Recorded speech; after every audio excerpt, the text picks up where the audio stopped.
Olá pessoal, hoje nós vamos falar um pouco sobre a diverticulite. Então, a diverticulite é uma complicação da chamada doença diverticular ou diverticulose.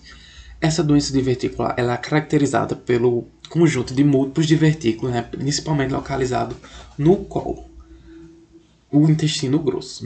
Então, esses divertículos eles são herniações da camada mucosa e submucosa para a camada muscular dessa porção do intestino, e por isso eles deveriam ser classificados mais corretamente como pseudodivertículos. Esses pseudodivertículos eles vêm aumentando sua incidência por dois motivos principais. Primeiro, o envelhecimento, o aumento da expectativa de vida, e também a mudança no padrão alimentar da sociedade ocidental, que vem passando de uma alimentação que era mais rica em frutas, em verduras que tinham bastante quantidade de fibras para uma alimentação com um menor aporte de fibras. Isso faz com que ocorra um processo de hipertrofia das camadas, desse colo, porque uma menor quantidade de fibras na nossa dieta vai fazer com que o bolo fecal seja menor, e com isso vai ser necessário com que o intestino grosso faça uma maior contração para que o bolo fecal ele progrida ao longo do intestino, certo? Então, geralmente, os locais que vão ser acometidos por essa diverticulose são o sigmoide, o colo descendente, justamente por esses locais apresentarem um menor diâmetro luminar, principalmente o sigmoide. Então, a maioria dos casos dos pacientes vão apresentar essa diverticulite que nós vamos discutir no cólon sigmoide. Então, aqui tem algum exemplo da doença diverticular. E aqui é uma demonstração que seria um diverticulite, seria justamente uma microperfurações ou perfurações dessa doença diverticular, certo?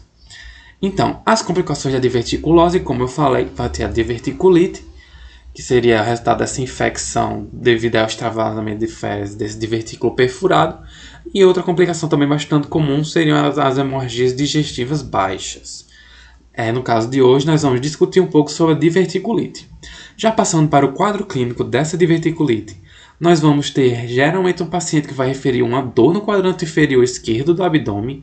Essa dor ela pode irradiar para a área suprapúbica, região inguinal, ou ainda as costas. Muito se fala que a diverticulite seria uma apendicite do lado esquerdo, uma forma de analogia com relação à dor da apendicite, que vai ser principalmente na região da fossa ilíaca direita. Nesse caso, você vai ter uma dor principalmente no quadrante inferior do abdômen esquerdo, tá certo? Além disso, você ainda vai ter outros achados que, por exemplo, no exame físico, a depender do estágio de complicação dessa diverticulite, nós vamos apresentar diferentes achados. Nesse caso aqui, a gente pode, por exemplo, identificar alguma massa dolorosa nessa região, que aí pode falar a favor do aparecimento de um fleimão ou de um abscesso, que nós vamos também discutir essas complicações, ou ainda uma defesa voluntária da musculatura abdominal durante a sua palpação. Ou seja, o paciente pode estar apresentando alguns sinais de peritonite. É algo que deve ficar bastante alerta, pois pode ser uma indicação de cirurgia imediata, que também será discutido à frente. Além disso, também pode ter distensões abdominais, se ocorrer alguma obstrução do intestino, se tiver, por exemplo, algum abscesso ou alguma coisa que esteja bloqueando, esteja pressionando as alças e que venha a causar uma obstrução intestinal, tá certo? Mas que também discutiremos nas complicações. Então, como que a gente deve prosseguir no diagnóstico de um paciente que você suspeita de diverticulite? Então, é razoável que o diagnóstico clínico possa ser suficiente, mas comumente são solicitados exames laboratoriais e de imagens para que seja feito o diagnóstico. Não, claro que não naqueles pacientes que têm sinais de peritonite, pois nesse caso será muito provavelmente realizada uma laparotomia exploratória para identificar qual que é a causa daquele sinal, qual a causa daquela peritonite. Mas caso isso não ocorra, você tem um certo tempo para investigar. Você pode solicitar alguns exames laboratoriais, por exemplo, um hemograma que pode demonstrar uma presença de leucocitose, E aos exames de imagem, nós temos algumas possibilidades, mas que o grande padrão ouro é a tomografia computadorizada. Além disso, a ultrassom ela pode ser útil, principalmente se você quer visualização direta de um abscesso, por exemplo, no divertículo, você quer fazer uma drenagem do abscesso, por exemplo, guiado por ultrassom. E também tem a ressonância, mas a ressonância ela não tem superioridade com relação à tomografia nos casos de diverticulite. Então, devido a seu mais fácil acesso, opta-se geralmente pelo uso da tomografia. Então, depois que a gente vai diagnosticando essa diverticulite, você tem que classificá-la como não complicada ou complicada. Uma divertícula não complicada, ela não deve apresentar líquido livre intraperitoneal, ou seja, ela não pode apresentar sinais de defesa do abdômen durante a palpação em todo o abdômen, pois pode ser sinal de uma peritonite. Ela não deve ter formado nenhuma fístula, nem obstrução. Também essas situações não devem ter ocorrido para que ela seja classificada como diverticulite não complicada.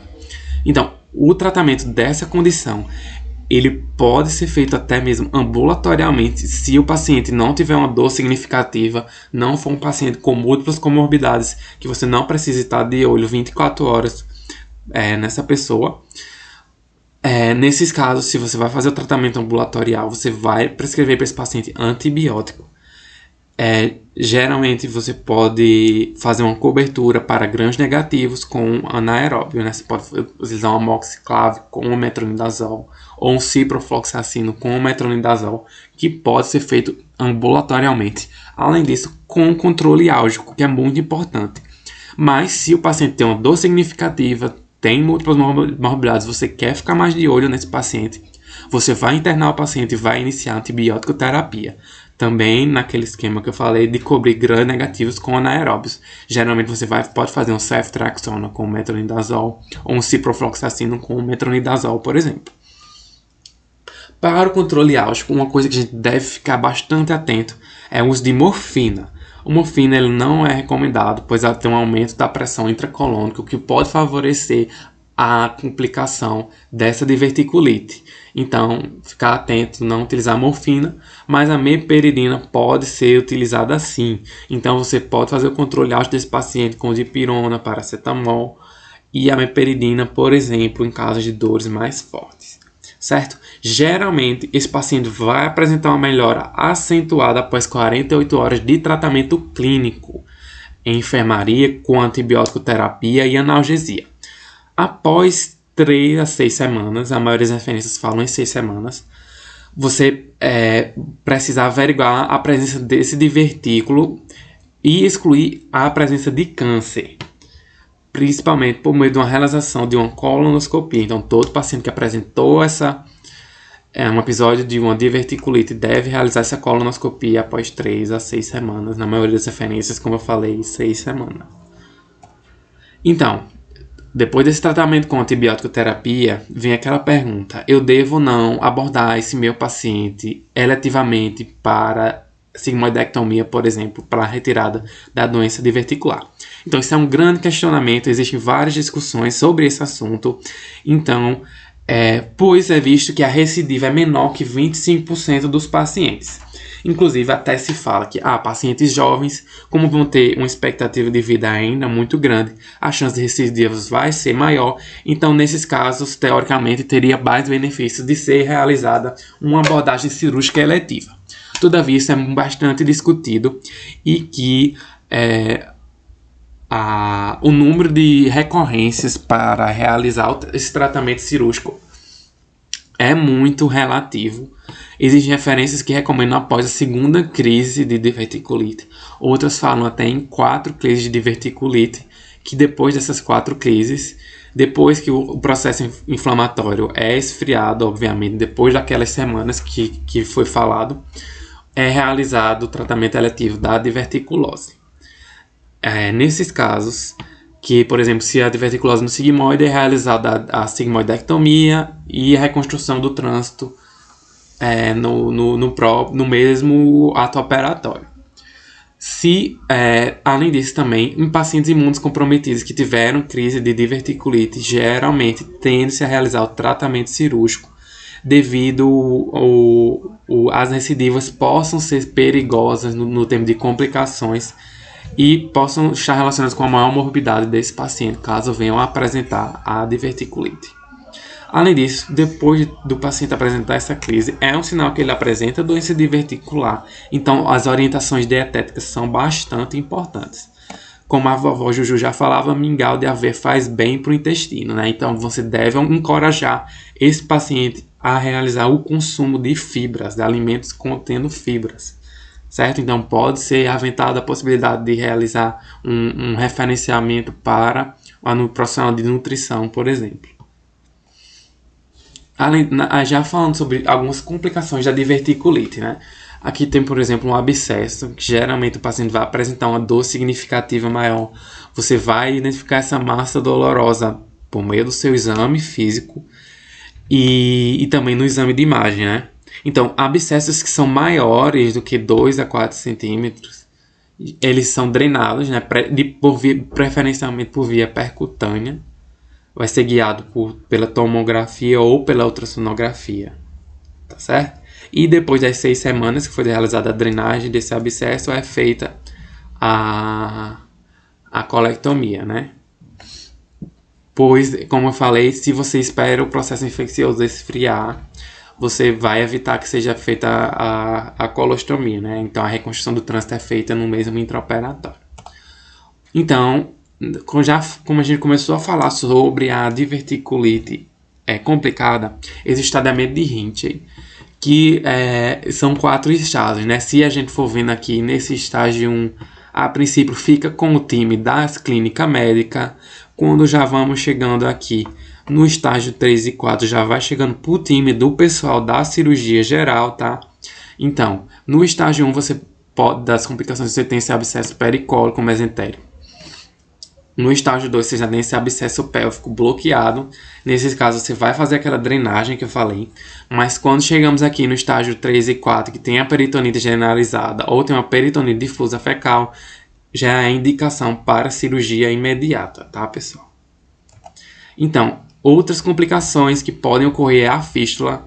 Existem os principais tipos. Você vai ter a fístula entre o cólon e a pele. Geralmente isso pode ocorrer após uma drenagem percutânea do abscesso, então ficar observando isso. E também tem uma fístula comum, que é a fístula entre o cólon e a bexiga. Então, além disso, nesses casos, ficar alerta se o paciente não pode apresentar uma doença de Crohn ou algum câncer, que são condições que podem desencadear também essa fístula. E os sintomas que o paciente vai apresentar é o quê? Pneumatúria, fecalúria, uma infecção do trato urinário recorrente, né?